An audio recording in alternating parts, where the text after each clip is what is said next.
Bonjour mes chers élèves de deuxième bac SVT, sciences maths, agronomie, etc. PC, etc. Donc je continue dans la résolution d'un examen d'oralité إدراكية 2016 ديال علوم رياضية. Mais ينفع حتى الآخر SVT, PC, agronomie كلهم. Donc, on a entamé dans une vidéo précédente la première partie de cet exercice sur la transmission de l'information génétique par reproduction sexuée, d'accord, et les lois statistiques de Mendel. Donc, nous la deuxième partie des lois statistiques de Mendel.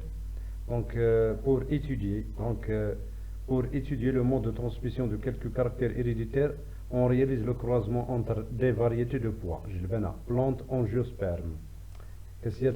Croisement 1, réalisé entre deux variétés de lignées pures, l'une à tige courte, ساق قصيرة, et gousses سنفات, يعني الجلبانة سنفات droite, les gousses droites, et l'autre à tige longue, ساق طويلة, et gousses incurvées, يعني معوجة. La première génération F1 issue de ce croisement est constituée d'individus à tige courte et gousses droites, c'est-à-dire de l'un des parents. Le croisement 2 réalisé entre individus de la génération F1, هادو à tige courte et gousse droite du croisement numéro 1, et des individus double récessifs portant des caractères récessifs des tiges lentes, gousses incurvées. Un croisement test. Ce croisement a donné une génération F'2 constituée, donc vous avez donc les types parentaux ici et les types recombinés avec تقريبا نفس العدد. Donc, تحسبوا النسبة المئوية تلقاو 25%. Croisement 3, réalisé entre deux variétés de lignées pures, voilà, l'une à gousse droite, سنفات مستقيمة, et de couleur jaune, لون أصفر, et l'autre à gousse incurvée, معوجة, et de couleur verte. Ce croisement a donné une génération voilà, donc F1, dont les individus sont de gousse, tous à gousse droite et de couleur jaune, donc l'un des parents. Voilà, donc le quatrième, voilà, croisement réalisé entre un individu de génération F1, yani hada, de gousse droite et de couleur jaune avec, et des individus de récessifs, donc avec un gousse donc de couleur, voilà, gousse incurvée de couleur verte.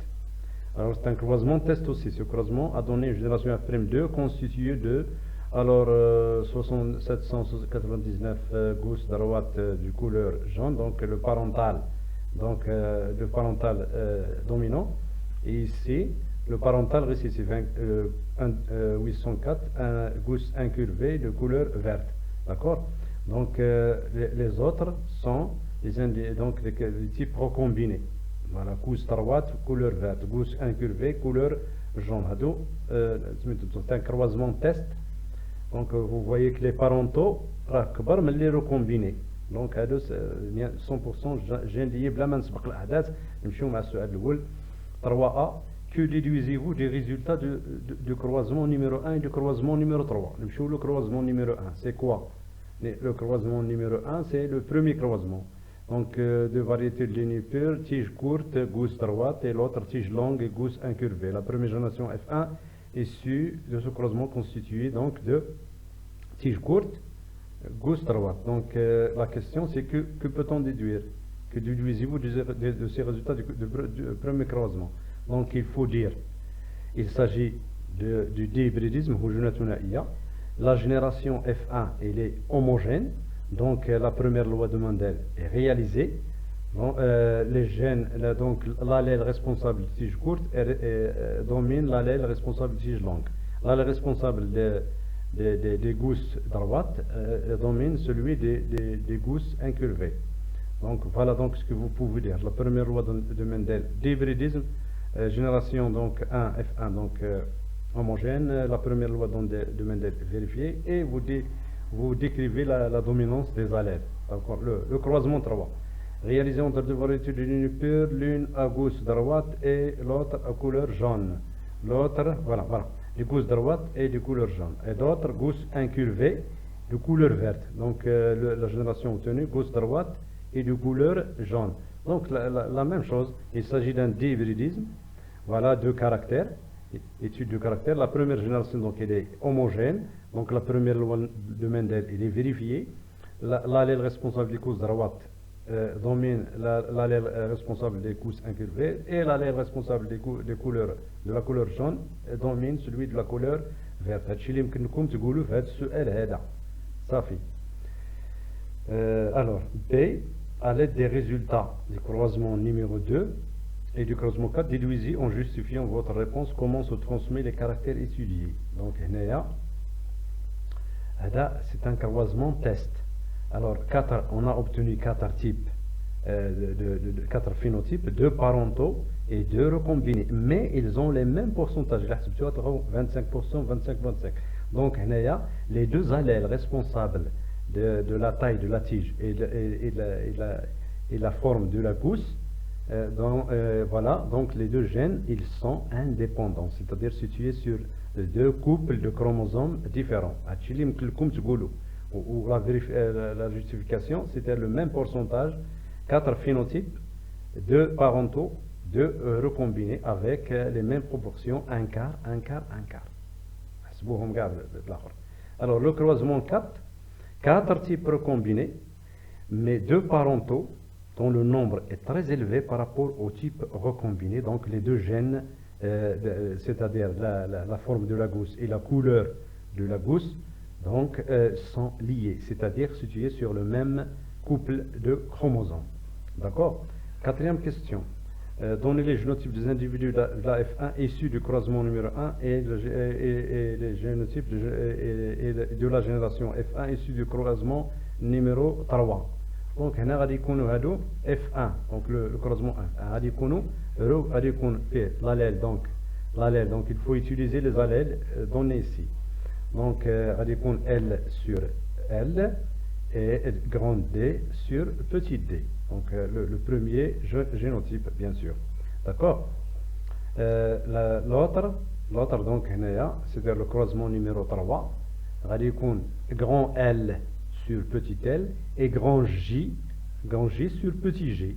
D'accord. Donc غادي يكون بحال هكا. Donc voilà, هذا هو grand L sur petit l, grand D sur petit d, parce que les allèles sont donc indépendants, les gènes sont indépendants, pardon.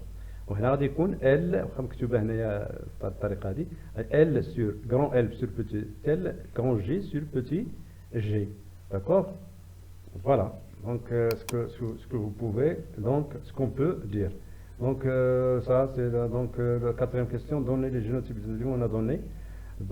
Alors montrer le rôle du brassage chromosomique dans la diversité génétique des gamètes produits lors du croisement 2 et du croisement numéro 4.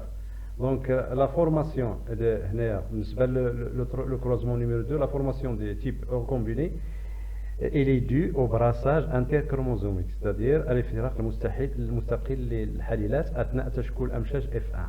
Voilà. Donc c'est le brassage interchromosomique. Par contre les deux gènes ils sont liés, donc le brassage c'est le brassage intrachromosomique ظاهرة العبور. Donc donc le phénomène ici le brassage interchromosomique et ici le brassage interchromosomique. نشير لواحد الحاجة مهمة هنايا بالنسبة pardon نشير لكم واحد الحاجة très مهمة جدا donc هل l'énoncé ديال هادشي اللي خدمناه هل الأجوبة. donc essayez donc de bien travailler ça.